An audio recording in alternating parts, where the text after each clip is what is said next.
Welcome to Kenton Teaches. Enjoy the video. In this video, I will show how to play WoW on iPad easy method.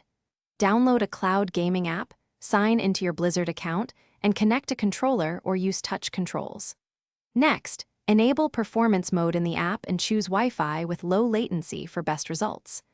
I will walk you through pairing a controller, adjusting graphics settings, and troubleshooting common connection hiccups so your sessions stay smooth and fun. Start by installing a reliable cloud gaming app and granting microphone and storage permissions. Then connect to your remote Windows PC or game streaming service where WoW is installed and confirm the game launches properly.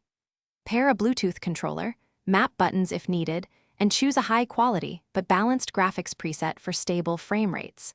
Follow simple troubleshooting steps for latency or controller issues. Prioritize a strong network and low latency by using 5 GHz Wi-Fi or wired Ethernet on the host PC.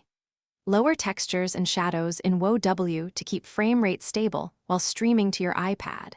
Use a foldable stand, keep the iPad ventilated, and enable controller rumble only if it does not add input lag. These small adjustments make long raids and dungeon runs much more comfortable and consistent. Thanks for watching. Please subscribe if this video was helpful.